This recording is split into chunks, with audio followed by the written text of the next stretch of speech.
pertama menyembah. Baru kita lihat siapakah orang-orang Majus. Ayo. Tahu nggak siapa orang Majus itu? Orang Majus itu kalau sepengetahuan aku itu dia adalah ahli kitab. Salah lagi. Orang Majus itu Bang Loho adalah para penyembah dewa-dewa, dewa api, dewa matahari. Nah, ini Bang Handi. Malam Bang Hendi Telebes. Assalamualaikum, Deng. Waalaikumsalam warahmatullahi wabarakatuh. Nah, ini Deng, nggak pintar-pintar ini Bang Loho, habis rokok, habis kopi. Perpuluhan tidak lancar. Handi, assalamualaikum Bang Handi. Waalaikumsalam warahmatullahi wabarakatuh. Silakan Bang, sama Bang Loho. Kita mau menyelamatkan Bang Siloho ini Bang. Tahu nih Pandi orang tidur kok bangun nih. Pasti kau telepon dulu Pandi. Udah 2 bulan, habis rokok, habis kopi, dah pintar-pintar juga. Apa lu kuasa, sedih. Bang Loho, sebenarnya Bang Loho ini orangnya cerdas, pintar. Persoalannya kecerdasannya tertabrak sama doktrin, itu doang sih. Oh Iya. Kayaknya ini Bang Siloho baik orangnya ini. baik, cuman kalau dia lagi datang nggak baiknya ngacak-ngacak sampah. Lain sama hotel lainnya. Nggak gini loh. Bang Erik tadi kan cuma baru kenal Bang Loho langsung tuh ngegas. baik, dia nggak pernah kencing di kasur, nggak pernah kencing di surau gitu. Baik dia orangnya. Coba begini ya, pisahkan coba Bang si Haloho ini ya. Hilangkan dulu doktrinnya, gitu ya. Hanya pakai, anggaplah kita ini nggak punya agama ya, kita keluarkan dulu. Terus kita bertanya, apakah alam semesta ini ada yang menciptakan, gitu kan? Kira-kira begitu ya. Pasti kalau kita sehat pasti ada ya, betul nggak Pak Loho? Iya. Nah, terus kita tanya lagi diri kita, kalau alam semesta ini yang ada yang menciptakan, ya penciptaan alam semesta ini tuh yang menciptakan 1, 2 atau 3. Tentu sebagai berakal sehat pasti cuma satu Tuhan, betul ya? Ya. Nah, terus kemudian Tuhan itu tentu mempunyai nama pribadi yang harus disebut dalam setiap kita berdoa. Betul apa betul? Ya. Ya, itu sehat itu. Nah, kalau sudah begitu secara akal sehat, bagaimana cara kita mengenal itu? Nah, cara mengenalnya ada sebuah kitab suci yang kita baca, tidak mempersulit masalah, mudah dimengerti. Betul apa betul? Betul. Betul.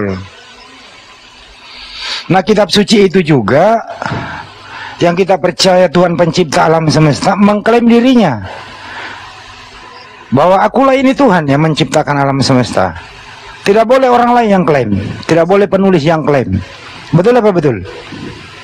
Ya. Nah, setelah kita sehatkan akal kita, mari kita masuk ke dalam begitu ya. Kalau umat Islam ditanya, Tuhanmu berapa? Pasti dijawab 1. Siapa nama Tuhan yang kau sembah? Allah Subhanahu wa taala. Itu sehat akalnya. Coba aku mau nanya dulu Pak Loho ini, jangan pakai iman dulu ya. Anda percaya satu Tuhan? Ya, Tuhan Percaya. Esa. Kalau Esa bisa menyebutkan namanya siapa? Yesus. Yesus. Baik.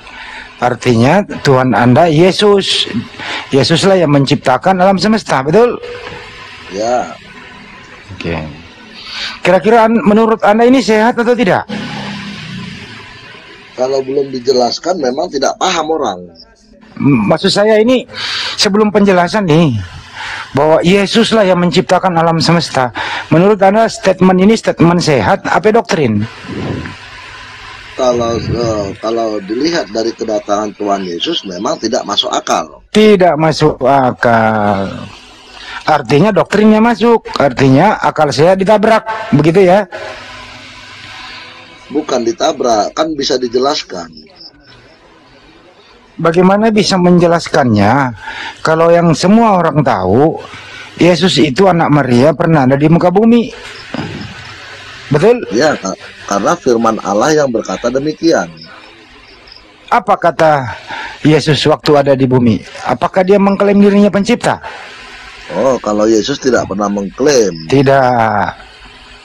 Karena Apakah Yesus mengklaim dirinya Tuhan? Tentu juga tidak. Nah, dari mana Pak Loho tahu? Kalau yang bersangkutan sendiri, ibunya, keluarganya, enggak pernah mengatakan bahwa Yesus itu seperti itu. Nah, inilah tadi akal sehat masuk. Nah, giliran endingnya juga ya ketabrak akal sehat itu dengan doktrin. Kira-kira gitu Pak Loho. ya itu pemahaman dari Abang Hendy, ya terserah di abang, kan pemahaman saya lain lagi. Coba siapa yang ngajarin Pak Loho kalau Yesus itu Tuhan pencipta alam semesta? Yang ngajarin siapa coba?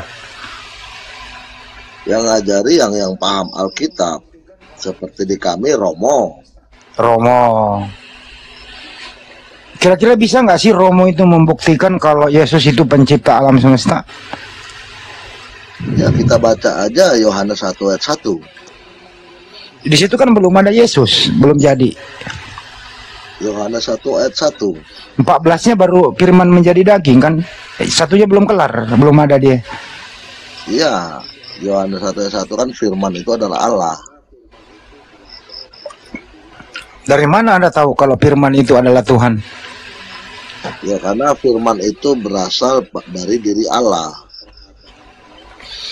Menurut Pak Loho firman itu apa sih? Firman itu adalah suara Allah, perkataan Allah. Oke. Kalau perkataan Tuhan itu sendiri ya? Karena kemahakuasaannya, perkataan Allah itu bisa menjadi apa saja. Oke. Kalau perkataan Tuhan itu keluar terus menjadi sesuatu, apakah setelah menjadi sesuatu itu masih Tuhan juga? Itu harus kita bisa bedakan firman itu dalam bentuk apa. Kalau dalam masa penciptaan berarti firman itu masa penciptaan. Terkhusus untuk Yesus, firman itu berubah menjadi manusia. Coba kita cek. Waktu Bapak di surga berfirman, gitu ya. Ya. Kemudian firman ini yang membawa ke Maria siapa? Apakah Maria langsung mendengarkan firman atau ada yang nganterin firman? Diantar oleh malaikat. Pinter. Apa yang diantar oleh malaikat itu? Firman Allah tadi disampaikannya. Siapa itu firman itu? Firman Allah. Firman Tuhan kan Tuhan itu sendiri toh? Ya. Jadi Gabriel membawa Tuhan menemui Maria gitu. Membawa firman-Nya. Katanya firman Tuhan adalah Tuhan. Ya, firman itu ada dalam diri Tuhan. Iya, artinya Gabriel membawa Tuhan menemui Maria. Jangan dipersulit, katanya mau pakai akal sehat. Ya enggak gitulah Bang Hendy. Ya kan tadi abang ngomong firman itu adalah Tuhan itu sendiri. Jangan kita lepaskan Allah itu maha kuasa. Iya, yang dibawa oleh Gabriel ini Tuhan atau firman? Firman-Nya, tapi bukan Tuhannya. Kemahakuasaannya kan ada kan. Sebentar ya, saya ulang ya, saya permudah nih. Gabriel membawa apa menemui Maria? Coba. Membawa firman Allah. Firman itu apakah Tuhan itu sendiri atau bukan? Itu adalah suara Allah. Suara Tuhan. Bisa Jadi suara Tuhan. Jadi suara Tuhan bukan Tuhan, betul? Gimana? Suara Tuhan bukan Tuhan. Suara Tuhan itu adalah Tuhan itu sendiri. Cuma kan Tuhan itu maha kuasa Allah itu. Jadi Gabriel membawa suara Tuhan atau membawa Tuhan? Membawa firman atau berarti membawa perintah. Oh iya, berarti dia nggak membawa Tuhan, membawa perintah Tuhan. Betul? Ya, betul. Jadi salah itu kalau mengatakan firman itu adalah Tuhan itu sendiri, salah. Karena yang dibawa Gabriel bukan Tuhan, tapi firman. Firman isinya perintah, betul? Betul. Jadi tolong dipakai akal sehat. Artinya adalah Gabriel tidak membawa Tuhan ke Bunda Maria, tapi Gabriel membawa perintah atau membawa firman kepada Maria. Oke, deal? Deal? Deal, baik, deal. Nah, setelah begitu bersoal jawablah Maria dengan Gabriel. Masih ingat soal jawabnya apa? Jawaban siapa nih, Bang? Gabriel, antara Gabriel dan Maria. Yang jawab siapa yang jawab? Maria? Iya, soal jawab apa yang percakapan mereka? Kalau setahu saya, malaikat itu menjumpai Maria membawa pesan dari Allah tadi itu bahwasanya ia akan mengandung seorang anak laki-laki dan diberi nama Yesus. Oke. Jadi di sana penjelasannya ada di Lukas 1 26 sampai 50. Begitu ya. Ya. Di sanalah Gabriel menemui Maria.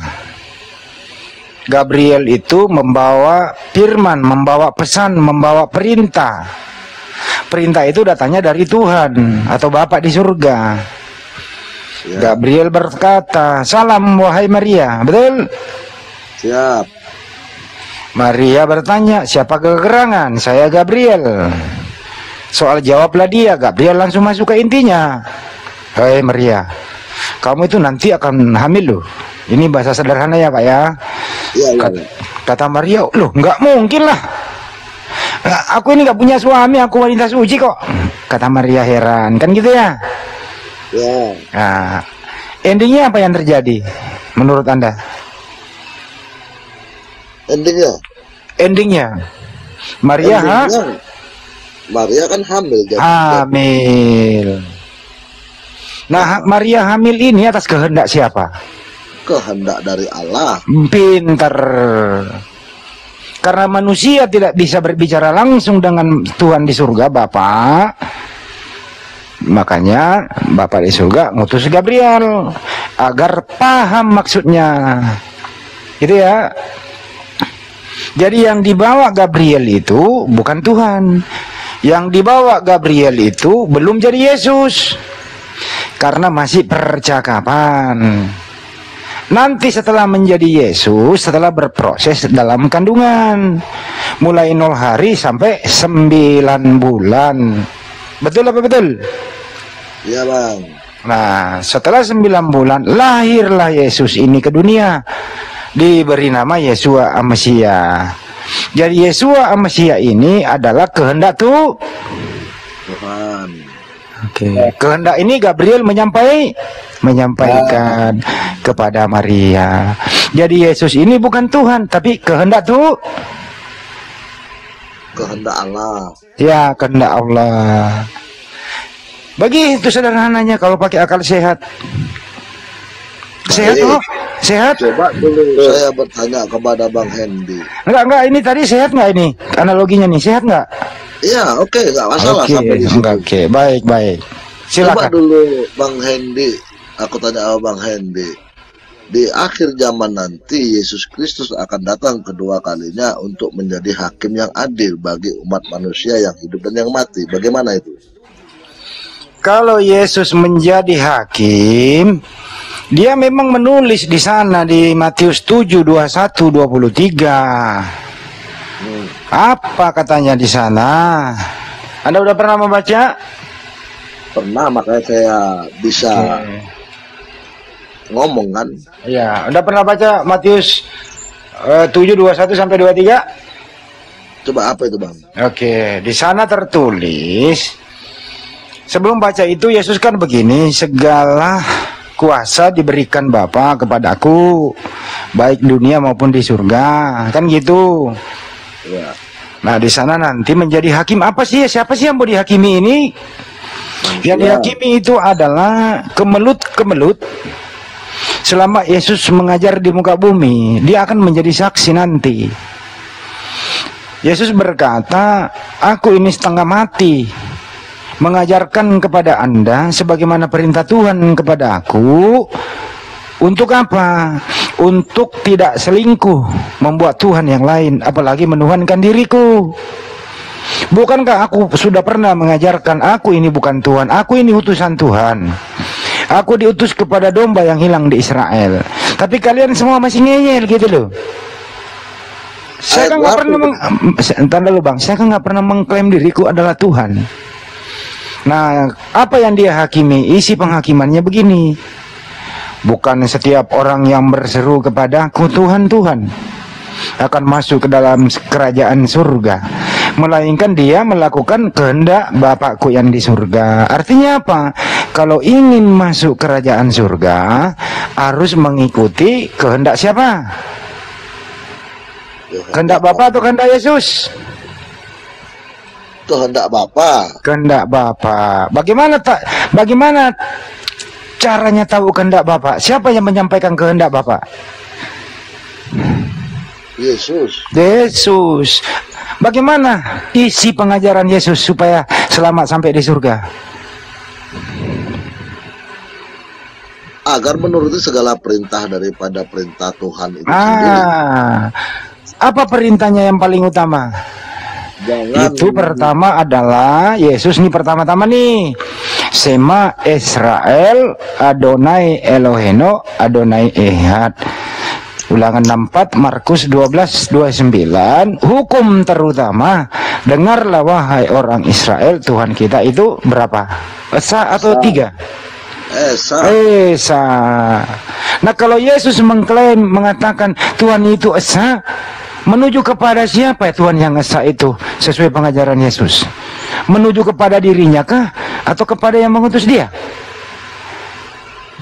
Kalau Yesus masih di dunia, Yesus mengajarkan Esa itu kepada Allah. Pinter.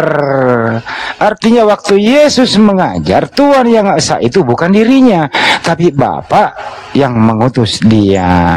Akar sehat loh dipakai. Setuju? Oke, sekarang saya mau nanya dulu Bang Hendy. Yang harus saya jawab ini saya analogi. Nah, bagaimana caranya Yesus menghakimi nanti? Pada hari terakhir. Nah, saatnya di sini nih, nomor 22 nih. Pada hari terakhir, banyak orang akan berseru kepadaku, Yesus Tuhan, Yesus Tuhan, Yesus Tuhan. Bukankah kami bernubuat demi namamu, Yesus?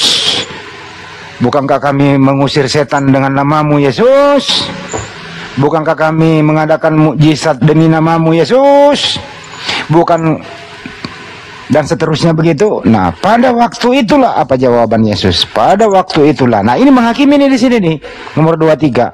Pada waktu itulah aku akan berterus terang kepada Silahu. Aku akan berterus terang kepada Silahu dan kawan-kawan. Aku tidak mengenalmu. Penyalah kau daripada aku. Kamu sekalian pembuat kejahatan. Artinya apa? Yesus nanti menjadi hakim bahwa saya nggak pernah ngomongin diri gue Tuhan. Saya nggak pernah ngajarin lu mengusir setan, menjual-jual nama aku. Saya nggak pernah ngajarin lu sembuhin orang sakit atas nama aku. Saya nggak pernah ngajarin lu ngusir setan atas nama aku. Kau nanti apa caranya Yesus di sana? Nyala kau dari hadapanku. Terus kamu lagi nanya, lo kok bisa begitu? Yesus lagi menjawab, kan waktu gue di dunia gue ajarin lu pade. Apa itu Yesus lu yang ngajarin kepada kami? Kan tadi udah dijelaskan, Tuhan yang Esa itu Bapak bukan aku. Waktu di dunia gue ajarin lu. Gitu loh. Sehat? Sehat ini? Atau sakit? Ya, sehat, tadi pinter. Ayat yang baru abang bawa tadi itu kan menjelaskan bahwasanya banyak pengikut Yesus Kristus yang menyebut nama dia Tuhan, menyembuhkan dengan nama dia, tetapi dia banyak melakukan pelanggaran-pelanggaran Tuhan tadi, Bang. Itu maksud ayat itu tadi. Yang tadi data itu Bang, kan penghakiman. Yesus jadi menghakimi gitu loh. Iya. Nah, apa yang dihakimi oleh Yesus menurut Anda di surga itu nanti? Apa yang dihakimi dia? Yang dihakimi kan bagi orang-orang yang benar-benar melaksanakan perintah Tuhan. Yang baru Oke, apa perintah Tuhan yang diajarkan oleh Yesus waktu Yesus di muka bumi? Apa kira-kira menurut Anda? Ya, mengakui Tuhan itu satu. Siapa Tuhan yang satu itu kalau ditanya? Tuhan yang satu itu adalah Allah itu. Bukan Yesus? Kalau Yesus itu kan namanya. Nah, ini mulai ini ngaco nih, jangan ngaco. Saya pikir Anda sehat. Jangan ngaco. Jangan ngaco. Aku pengen Anda sehat. Kita udah berjanji tadi, udah salaman harus sehat. Jangan ngaco, oke? Jangan ngaco. Yesus tadi udah ngajarin di bumi bahwa Tuhan itu satu. Siapa Tuhan yang satu itu? Wahai Yesus, Bapa di surga. Betul? Ya. Nah, di sisi lain kenapa ada yang menuhankan Yesus? Inilah yang dihakimi. Kenapa lu menuhankan aku? Kenapa kamu mengusir setan demi namaku? Kenapa kau bernubuat demi namaku? Aku nggak pernah ngajarin kayak gitu. Yang pernah gue ajarin adalah Tuhan itu satu. Kalau ingin meminta langsung kepada Tuhan, seperti yang aku ajarkan cara berdoa meminta. Bersujud, masuk bait suci ke sinagog, berdoa, sujud ke tanah, disunat, berpuasa. Itu yang wajarin waktu hidup. Kenapa kalian pada ngeyel makan babi, minum alkohol dan seterusnya? Kenapa kalian berkulup, tidak mau disunat? Inilah yang nanti menjadi Yesus hakim. Woi, sini lo pade, sini lo. Silahok maju. Lu nggak disunat kenapa lu? Lu mau jawab apa? Lu nggak sujud kenapa? Lu makan babi kenapa? Lu menuhankan aku kenapa? Siapa yang ngajarin lu? Enyahlah kau dari hadapanku. Kami muslim selamat dari ini semua. Kenapa? Sinkron ajaran Yesus dengan ajaran kami. Malah umat Islam yang melengkapi. Waras. Setuju? Ya kalau kami Yesus tidak ada memerintahkan untuk sunat. Silakan Pak Pendeta Insaf, apa yang mau disampaikan? Saya pengen ngopi dulu, lagi haus. Jadi sebenarnya sudah rampung sih. Kita merujuk kepada Yohanes 1 ayat 1. Kalau kita mau jujur, di situ sebenarnya begini, sesuai yang diakui tadi oleh Bang Loho ya. Pada mulanya adalah firman. Firman itu bersama-sama dengan Gabriel. Kan gitu tadi ceritanya ya kan.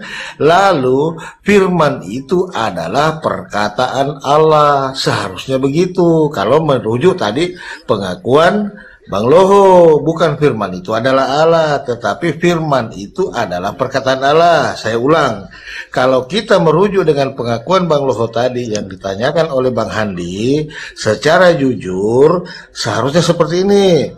Pada mulanya adalah firman. Firman itu bersama-sama dengan Gabriel.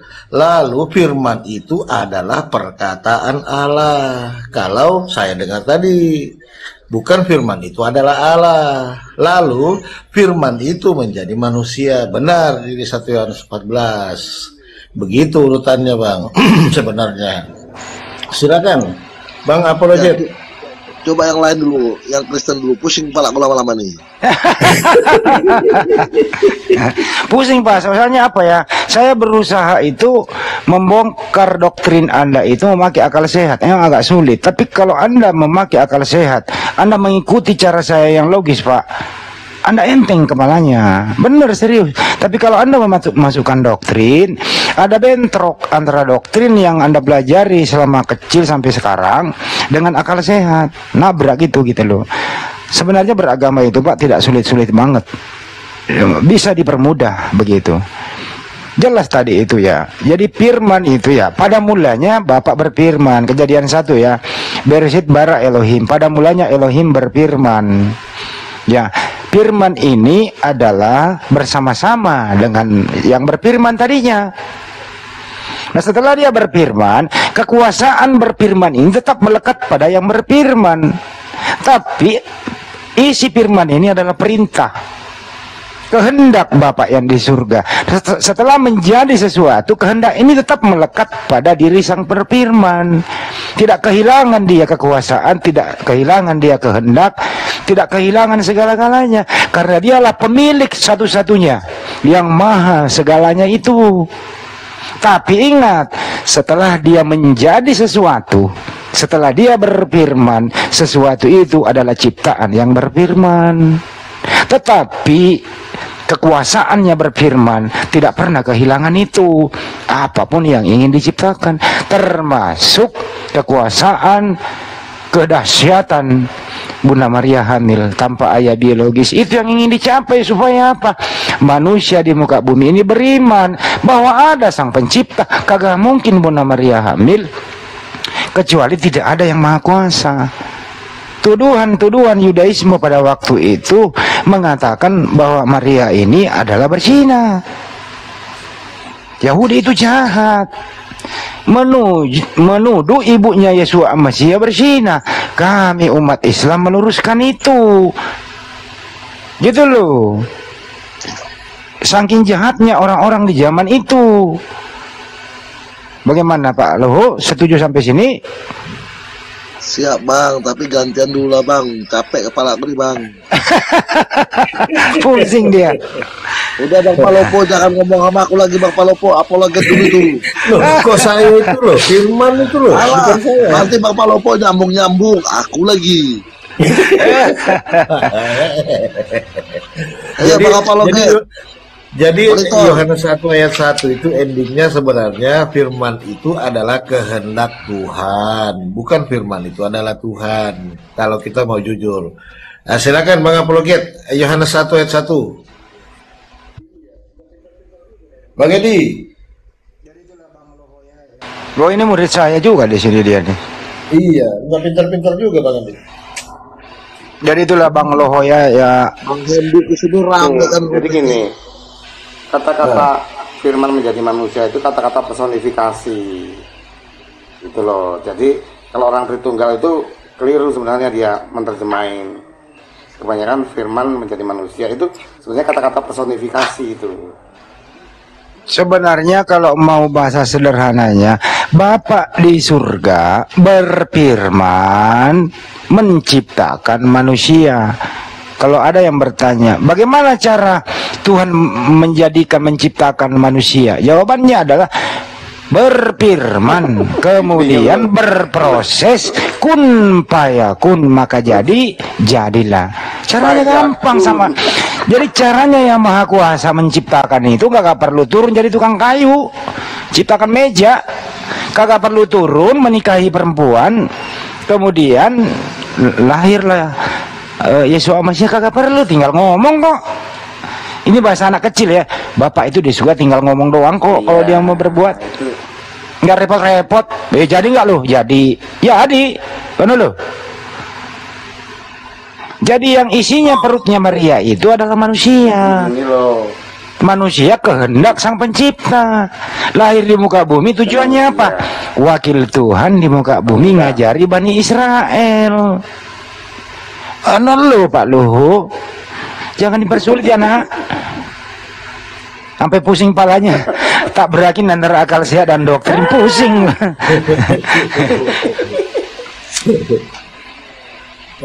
Silakan Bang Edi, Yohanes 1 ayat 1. Yohanes 1 ayat 1, menurut sampean gimana? Jadi gini loh,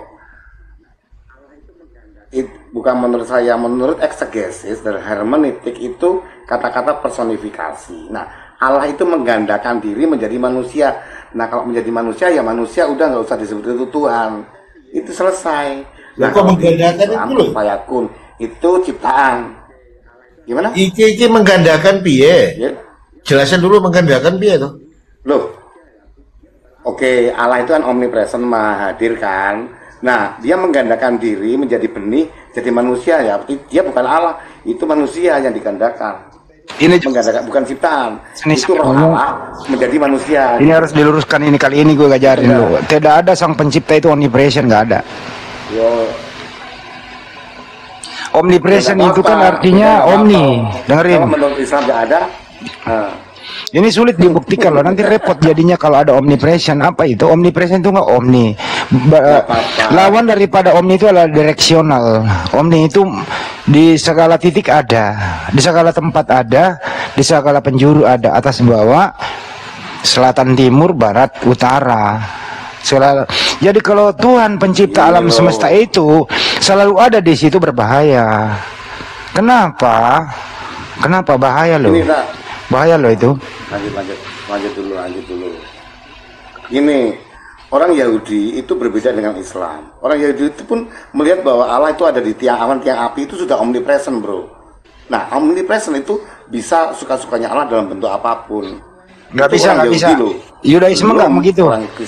Yudaisme itu tidak pernah mengatakan ya Tuhan sang pencipta itu atau Elohim itu pernah menjadi benda yang bisa dilihat, disaksikan manusia, bukan.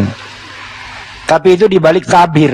Nggak bisa, bukan begitu caranya. Awas lu, tak omenin lo ya. Yudaisme memang Yudaisme. Gini, tak beritahu. Yudaisme silahkan. Tapi murid-murid Yesus itu orang Yahudi, bukan Yudaisme. Jadi izinkan Yudaisme, Islam, Kristen beda. Izinkan dong, biarkan. Kalau sama semua nanti namanya dunia ini nggak jadi. Nggak gini bro Edi, ini dengerin. Biarkan beda. Dengerin dulu ya. Yang gue dengerin, tapi kan gue boleh ngomong, ya dengerin. Ya, jadi omnipresent itu, sang pencipta itu tidak terbatas ruang dan waktu. Dia itu maha tahu. Untuk mengetahui ya isi kepala manusia, kagak perlu dia masuk ke dalam kepala manusia. Artinya apa? Ya itu menurut Quran, kalau menurut Buddha nggak gitu. Iya, dengerin dulu. Kan ya. Orang macam-macam, ada Buddha, ada ya lanjut. Jadi ya ini edukasi gitu ya. Kenapa Tuhan harus maha tahu? Ya karena tidak ada yang luput dari ketidaktahuannya. Tahu semua pergerakan kita. Gitu ya. Jadi CCTV sang pencipta itu kagak pernah mati. On 24 jam memantau keadaan di langit dan di bumi. Kan begitu.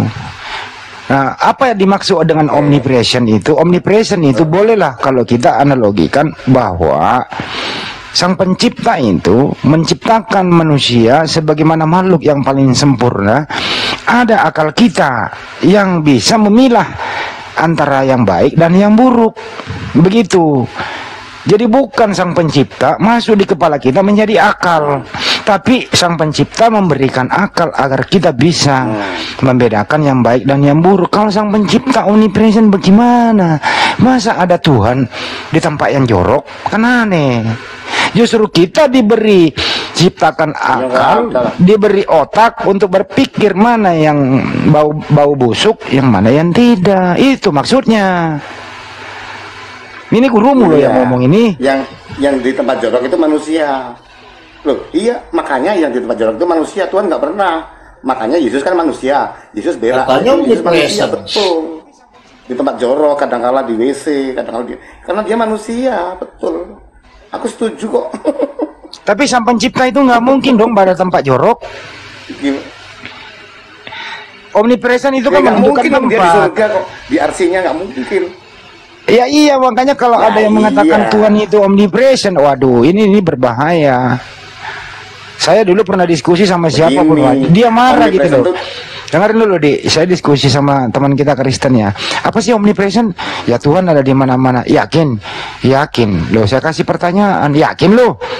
4 kali gue bilang dia yakin Tuhannya ada di mana-mana. Saya tanya lah, apakah di dalam ban serep itu tempat? Kata iya. Apakah Tuhanmu ada di situ? Marah. Nah siapa yang memulai kok dia yang marah gitu loh? Katanya di tempat apapun ada Tuhannya di sana. Di dalam ban serep tempat nggak? Itu pandangan panteisme bro, namanya panteisme. Ya kalau di dalam ban serep ada Tuhan, waduh nauzubillah min zalik. Jadi Tuhan itu nggak perlu turun ke suatu tempat untuk mengetahui. Cukup kita diciptakan, diberi akal untuk berpikir. Gitu loh. Oke, lanjut lagi. Kopi lagi. Api. Jadi konsep omnipresent itu bahaya, bener Bang Edi. ketika Tuhan itu bisa berada di segala tempat, gimana kalau saya lagi goreng pisang goreng di wajan? Nah, makanya saya sudah bilang, konsep apapun kalau di luar Edi bahaya. Jadi Kristen di luar Edi bahaya. Makanya ngomong sama gua.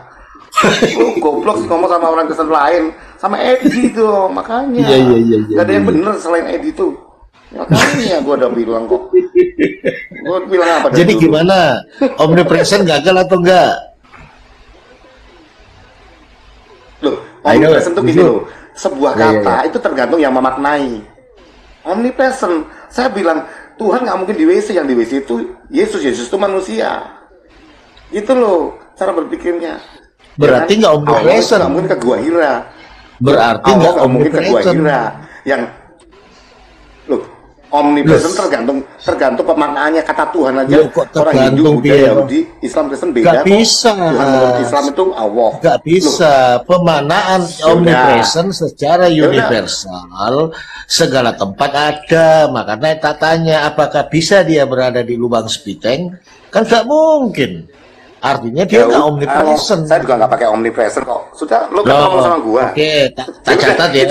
Tak catat ya. Ya udah, hajar aja tuh. Hajar aja pendeta yang pakai. Oke, bagus. Oke, Bang Edi. Omnipresent. Jadi teredukasi. Gagal konsep omnipresent, gagal. Nah, gua maha ganda. Tuhan tuh maha ganda. Nah, ganda lagi. Gagal. Maha ganda, wes.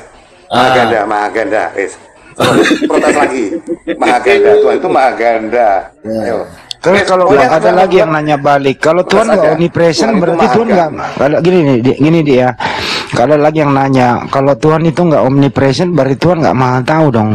Ya, jawabnya sederhana begitu.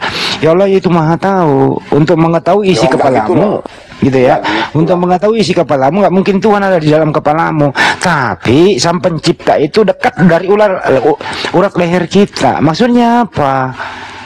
Nggak ada satupun yang dikerjakan makhluk yang namanya manusia di muka bumi ini luput dari pantauan Sang Pencipta. Artinya apa? Kalau ada Sang Pencipta dekat dengan ular leher kita, kita harus dengerin dulu, belum kelar. Kalau ada Sang Pencipta dekat dengan urat leher kita, artinya kita menyadari bahwa kita ini dipantau. Kita ini dicatat seluruh apa yang kita perbuat. Gitu loh maksudnya. Paham sini muridku? Paham. Makanya orang itu sering mencekik orang karena Tuhan di urat leher dicekik dia biar orang itu mati itu. Bukan begitu, jangan disalahartikan. Jangan main-main. Ini gue serius. Gimana tuh?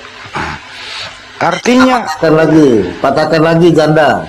Nah, sekarang saya tanya Bang Edi, ketika Tuhan itu menggandakan dirinya, apakah gandaan itu adalah Tuhan? Ayo, jawab. Bukan lah. Itu musik namanya. Bukan dong, musik kalau begitu. Bukan. Berarti gandaannya bukan Tuhan. Bukan lah. Loh, kan Tuhan yang berganda. Dong. Gimana sih? Bukan.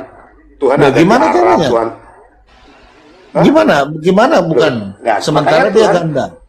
Makanya gini. Loh, makanya lo mesti ngikuti dasar gua. Lo kan punya dasar. Coba. Selama lo di dasar lo bertanya sama gua nggak akan bisa. Lu bertanya dasarnya Buddha, lu nggak keluar dari dasar lu nggak akan bisa. Gimana? Gini aja nih. Mending nanya yang santai aja. Lu kenapa sih? Lu kenapa dipecat menjadi pendeta? Ini tak. Ntar dulu, gue mau terangin teologi nih ya. Kita harus menyadari Islam, Yahudi, Kristen itu berbeda berpandangan tentang Tuhan. Itu dulu. Kalau lu memaksakan, ya kita nggak usah diskusi. Namanya lu memaksa gua. Kagak gua paksain. Diskusi yang tidak baik. Kagak pernah. Tadi dengerin dulu. Berarti Tuhan itu. Adik dengerin. Si Holo tadi, si Haloho ini, saya nggak maksain. Cuman saya minta kita pakai akal sehat. Yuk. Semua gue omongin secara akal sehat dia iyain loh. Mengenai konsep ketuhanan, dengerin dulu mengenai makanya antar dulu. Jadi saya tadi restart akalnya dia, pakai akal sehat, buang doktrin, semua dia iyain. Mulai dari mana siapa yang berfirman, apa itu firman, dan seterusnya dia iyain gitu loh. Tapi di endingnya setelah diambil kesimpulan, dia masukin doktrinnya, pusing palanya antara nabrakin doktrin dengan akal sehat. Sampai sekarang coba lo lihat, sudah 16 butir obat sakit kepala dia makan nggak sembuh-sembuh. Sampai ngantuk tuh anak orang tuh. Tanggung jawab ya, tanggung jawab apa lo? Tanggung jawab. Lu harus hipnotis dulu. Kamu harus hipnotis dulu. Kamu nggak hipnotis sih. Lu harusnya hipnotis dulu. Tapi begini Bang Handi, begini deh Handi, artinya malam ini walaupun dialog singkat sudah bisa mematahkan konsep omnipresentnya Bang Edi Badai. Itu poinnya. Loh, saya tuh sebenarnya tadi tidur. Coba ulangi. Tak, sekarang serius nih. Gimana? Kok ulangi begitu? Enggak, gue tadi tidur, gue nggak serius. Lu kan mau nonton. Gue sama ini nggak serius soalnya. Lagu lu tadi, di lagu lu perak bener lagu lu, bener. Ya. Nggak, gue tadi tuh nggak serius. Aku tuh kadang-kadang tuh sama Edi tuh males tuh loh. Karena dia guyon, ya serius, guyon. Coba sekarang serius. Diulang coba. Jangan lu bilang matain nanti bisa aku lawan lagi. Apakah bisa Tuhan gimana? Itu diban serep? Silakan. Oh, Tuhan itu nggak bisa masuk ke bumi. Nah, serep aja jangan lagi. Tuhan kan firman Tuhan bilang gini. Firman Tuhan bilang gini, dia itu diterang yang tidak terhampiri, lambali palam julat. Dia itu tidak beranak dan tidak beranakan. Gimana bisa diban serep? Lambali palam julat. Jadi tidak bukan omnipresent namanya. Gimana sih? Namanya apa? Namanya apa? Omnipresent. Omnipresent. Artinya, present, tapi artinya sang pencipta itu maha tahu. Sang pencipta itu nggak perlu dia masuk ke ban serep untuk mengetahui apa yang diisi ban serep, karena dia maha tahu. Ya, gitu ya, itu intinya. Gua paham cara pikirmu, bro. Ini cuma beda kata-kata aja. Aku tahu cara pikirmu, cuma ini beda kata-kata. Jadi nggak perlu saya detailkan. Aku tahu cara pikirmu, tapi beda kata. Aku bilang, Tuhan itu lam yalid, walam yulat. Alkitab bilang, dia tidak beranak dan tidak diperanakkan. Itu jelas. Dia tidak bisa dilihat, tidak bisa disentuh, apalagi masuk ke bumi, ya kan? Nah, itu sudah jelas. Tapi kok omnipresent? Nah, artinya beda pemaksudan, beda kata-kata. Bukan yang dimaksud bisa kemana-mana. Omni itu ibarat kata signal itu ya, dipancarkan di titik nol. Dengerin dulu ya. Bahas pemaksudannya aja. Ntar dulu, omni itu misalnya nih ada titik nol, dipancarkan dari titik situ. Dengerin dulu dipancarkan dari titik situ, semua melebar kemana-mana begitu. Itu namanya omni. Berbeda dengan direksional. Di direksional itu fokus ke satu titik. Nah, gitu ya. Itu omni, perbedaannya omni. Jadi artinya apa? Omni itu yang menunjukkan di mana-mana, menunjukkan dia ada di suatu tempat. Termasuk di dalam CPU komputer gitu loh. Ajari sekarang. Kamu tak ajari, kamu kan nol nih pengetahuannya, tak ajarin ya. Jadi menurut pandanganmu itu keliru karena pandanganmu pancaran Islam. Nah, kalau Kristiani yang namanya omni itu bukan berarti harus satu hal, satu benda, enggak. Itu bisa berdimensi banyak. Nah, omnimu itu kan omni mono. Kalau di kita omni stereo. Jadi kita beda. Ini tak ajari nih. Lo mono, gua stereo. Nah, gitu. Jadi nggak apa-apa. Omnimu omni mono, omni gua omni stereo. Aku tadi tiduran nggak serius sih dengar kamu ngomong apa gitu. Nah, sekarang aku baru ngerti maksud lo. Tuhan yang di atas kan nggak bisa ke bumi. Oke. Itu namanya mono. Memang nggak bisa meledak lah. Yang mono bisa ke bumi itu Roh Kudus. Yaitu stereonya. Stereonya bisa Roh Kudus. Nah, artinya satu kata beda makna. Maka satu kata ini bisa bermacam makna. Katanya itu jangan kita klaim sama semua. Oke lah, Liai, kita lanjut lah. Ini sudah lewat lah. Aku tahu maksudmu, lu juga tahu maksud gua. Jadi nggak usah diayarin kata omnipresent ini. Sama dengan kata misalnya nasi. Lo bilang yang lo maksud nasi itu ya nasi yang dimakan, bisa beras, bisa ini ya kan. Nah, udah selesai nih, apalagi Gini aja kok diributin loh. Jelas-jelas Tuhan tuh kalau ke bumi meledak kok. Iya, yang kita makan itu nasi apa beras sih? Ayo. Udah. Hah? Yang kita makan itu nasi atau beras? Itu hanya ilusi. Kok ilusi? Ayo jawab. Enggak. Ini mau tangga dulunya konsep menggandakan tadi. Nah, ini saya mau kasih gagal ini konsep menggandakan. Yang kita makan itu nasi atau beras? Harus dia harus digagalkan. Kalau nggak digagalkan bahaya dia. Aku harus digagalkan. Omnipresent gagal ya, karena omnipresent itu secara universal maknanya adalah ada di mana-mana. Lalu ketika Bang Handi membawakan satu analogi tentang ban serep nggak ada, berarti ya udah gagal omni ya. Nah sekarang tinggal konsep menggandakan. Nah ini patah ini. Gini. Saya belum jawab tadi loh bro. Tentang ban serep ya. Enggak, aku tadi kan tiduran. Tuhan itu ada, tetapi bukan yang di atas. Bukannya lu ngomong dari tadi. Itu Tuhan yang stereo. Kamu ngerti nggak? Apa lagi stereo? Tidur nggak? Aku nggak serius. Kan bebas dia ngomong. Oh, Tuhan lu mono ya terserah. Nggak bisa kemana-mana lah. Tuhan gua stereo. Bisa jadi angin. Bisa jadi apa? Sampean kok ngomong saya enak dewi piye to, Nduk? Sakar wis angel aku. Loh, enggak. Loh, nyatanya Tuhan itu ada di tiang awan, tiang api itu ada kok. Sampai palanya sih lu panas loh itu. Kita Wes mumet dasku ya. Iya mumet. Serius tak beritahu.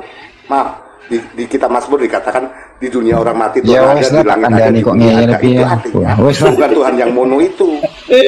Tak buka ayatnya ya. Ayatnya orang Yahudi itu bilang Tuhan di dunia orang mati ada. Aku sudahin dulu ya sebentar ya.